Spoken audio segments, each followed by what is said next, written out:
ନମସ୍କାର। ଜୟ ଜଗନ୍ନାଥ ଦର୍ଶକ ବନ୍ଧୁ। ଆପଣମାନେ ଯାତ୍ରା ଦେଖନ୍ତି, ମଞ୍ଚ ଉପରେ ଯାତ୍ରା ଦେଖନ୍ତି। ମଞ୍ଚ ଉପରେ ଯେଉଁ କଳାକାରମାନେ ଆପଣଙ୍କୁ ଅଭିନୟ ଦେଖାନ୍ତି, ସେମାନେ ନିଜକୁ ସଜାନ୍ତି କେଉଁଠି? ପେଣ୍ଟିଂ ରୁମ୍ରେ, ଆପଣମାନଙ୍କ ଅନ୍ତରାଳରେ। ଧରନ୍ତୁ ମୁଁ ଚନ୍ଦା ଲୋକଟା, ମୁଁ ପେଣ୍ଡାଲକୁ ଯିବି ଗୋଟେ ଟୋକା ହେଇକି, ମୋ ମୁଣ୍ଡରେ ଫୁଲ୍ ବାଳ ଥିବ। ସେଇଟାକୁ ମୁଁ କେମିତି ସଜଉଛି? ଫିଲ୍ମରେ ସିନା ପେଣ୍ଟରମାନେ ଥାଆନ୍ତି, ଆର୍ଟିଷ୍ଟମାନଙ୍କୁ ପେଣ୍ଟିଂ କରିଦିଅନ୍ତି, ସଜେଇ ଦିଅନ୍ତି, କିନ୍ତୁ ଯାତ୍ରା ତାହା ହୁଏନି। ଯାତ୍ରାରେ ନିଜେ କଳାକାର ନିଜକୁ ସଜାଏ। ପେଣ୍ଟିଂ ରୁମ୍ରେ ଆପଣ ଆଜି ଦେଖେଇବି ମୁଁ ଆପଣଙ୍କୁ ସିଂହବାହିନୀ ପେଣ୍ଟିଂ ରୁମ୍ରେ କଳାକାରମାନେ ନିଜକୁ ନିଜେ କେମିତି ସଜେଇ ହେଉଛନ୍ତି, କେମିତି ପେଣ୍ଟିଂ ହେଉଛନ୍ତି। ଆଉ ଆପଣଙ୍କୁ ମୁଁ ଗୋଟେ କଥା ମନେ ରଖେଇ ଦେଉଛି, ସବୁ ପାର୍ଟିରେ ପେଣ୍ଟିଂ ଟେବୁଲ୍ ଦୁଇଟା ଥାଏ, କିନ୍ତୁ ସିଂହବାହିନୀରେ 4ଟା ପେଣ୍ଟିଂ ଟେବୁଲ୍। ଗୋଟେ ଆର୍ଟିଷ୍ଟମାନଙ୍କର, ଗୋଟେ ଡ୍ୟାନ୍ସ ପିଲାଙ୍କର, ଆଉ ଯେଉଁ ଟେଣ୍ଟ ଆମ ପେଣ୍ଟିଂ ରୁମ୍ ଭିତରେ ଗୋଟେ କପଡ଼ାରେ ଗୋଟେ ରୁମ୍ ତିଆରି ହୋଇଥାଏ, ତାକୁ ବି ଦୁଇ ଭାଗରେ ବିଭକ୍ତ କରାଯାଇଥାଏ। ସେଥିରେ ଲେଡ଼ିଜ୍ ଆର୍ଟିଷ୍ଟ ଗୋଟେ ପଟରେ, ଡ୍ୟାନ୍ସ ଝିଅମାନେ ଗୋଟେ ପଟରେ। ସେମାନେ ସମସ୍ତେ ନିଜକୁ ନିଜେ ସଜାନ୍ତି।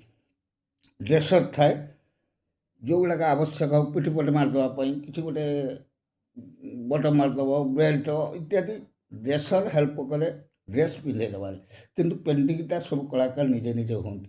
ମୁଁ ସେଇ ପେଣ୍ଟିଂ ରୁମ୍କୁ ଆଜି ଆପଣଙ୍କୁ ଦେଖେଇବି କଳାକାରମାନେ କେମିତି ନିଜେ ନିଜେ ପେଣ୍ଟିଂ ହେଉଛନ୍ତି। ଆସନ୍ତୁ ଯିବା ସିଂହବାହିନୀ ପେଣ୍ଟିଂ ରୁମ୍କୁ। ନମସ୍କାର।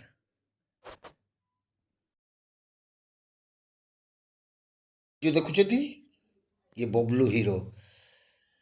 ସେ ଯେଉଁ ପେଣ୍ଟିଂ ହେଉଛି, ସେ ଚରିତ୍ର ମୁହଁଟା ଫାଳେ ପୋଡ଼ି ଯାଇଥିବ, ତେଣୁ ସେ ପୋଡ଼ାଟାକୁ ସେ ନିଜେ ତିଆରି କରୁଛି। କେମିତି ଦେଖନ୍ତୁ, ଆପଣ ଭାବୁଛନ୍ତି ଖାଲି କଳା ମାରିଦେଲେ ହେଇଯିବ ବୋଲି? ନା, ଖାଲି କଳା ମାରିଦେଲେ ହେବନି। ଠିକ୍ ତା ଦେହରେ କେମିତି ଧଳା ପେପର ଦେଇ ଅଠା ମାରି ଧଳା ପେପର ଦେଉଛି, ତାପରେ ସେ ତାକୁ କଳା ଛାପିବ। ସେ କଳା ବି ସାଧାରଣ କଳା ନୁହଁ, ସେ ହେଇକି ତା ନହେଲେ ଝାଳରେ ବୋହିବ, ଭାରି ରାତି ସାରା କଷ୍ଟ ଦେବ। ତେଣୁ ନିଜେ ନିଜେ ହେବାକୁ ପଡ଼ୁଛି। ଏଇପଟେ ଧଡ଼ିଆ ଧଡ଼ିଆ କମେଡ଼ି ପେଣ୍ଟିଂ ହେଉଛି।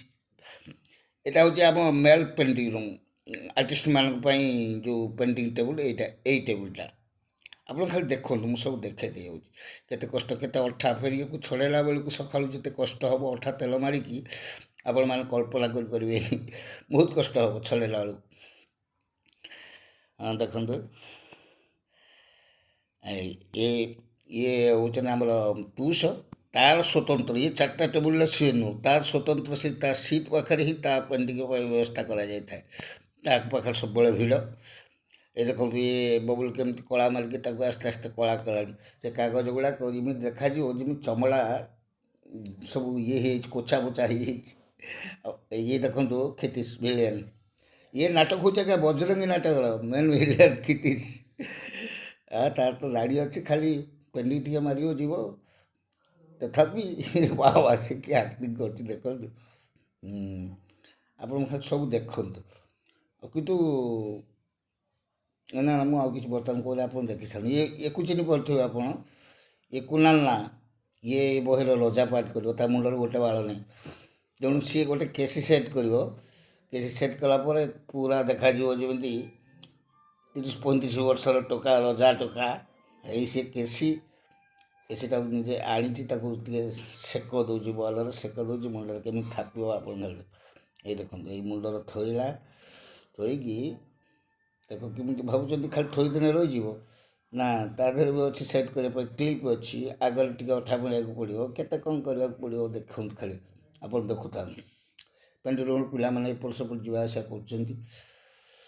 ଇଏ ସାନ ପୁରୁଷ ପେଣ୍ଟିଂ ହେଉଛି। ଇଏ ହେଉଛନ୍ତି ଛେଣ୍ଡିପଦା କମିଟିର କମିଟି ମେମ୍ବର ମାନେ ସବୁ ଆସିଛନ୍ତି। ଆଜି ଶେଷ ଦିନ ତ, ସେମାନେ ଆସିଛନ୍ତି ଆମର ଯେଉଁ ପେଣ୍ଡାଲରେ କଳାକାରମାନଙ୍କୁ ଇଏ କରିବା ପାଇଁ, ଉପହାର ଦେବା ପାଇଁ।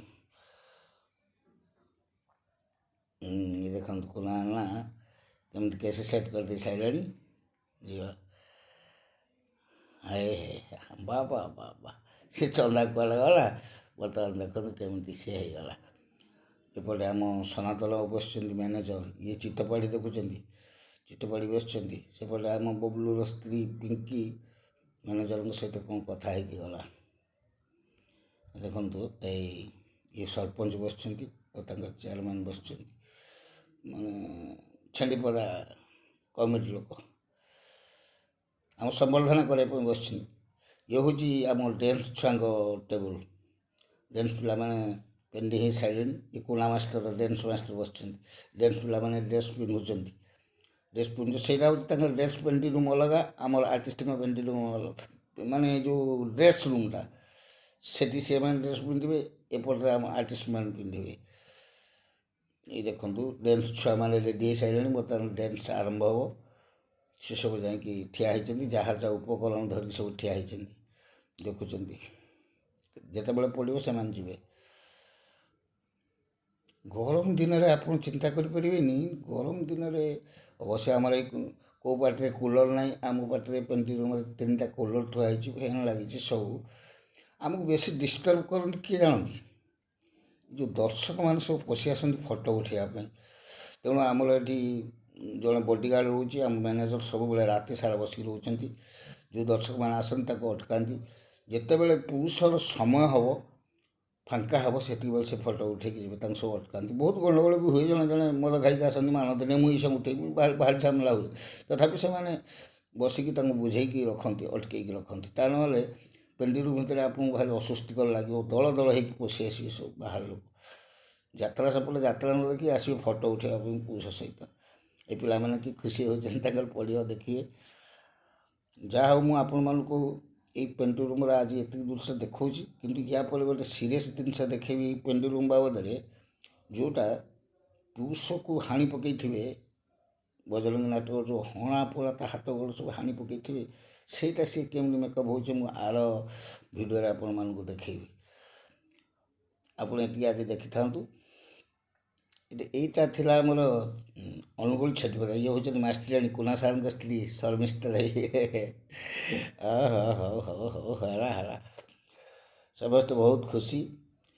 ତା ସତ୍ତ୍ୱେ କଳାକାରଙ୍କର ଗୋଟେ ଆନନ୍ଦ ଥାଏ, ଯେତେବେଳେ ଦର୍ଶକମାନେ ତାଳି ମାରି ଦିଅନ୍ତି, ସେ ସବୁ କଷ୍ଟ ଭୁଲିଯାଆନ୍ତି। ହଉ ଆଜ୍ଞା, ରହୁଛି, ନମସ୍କାର।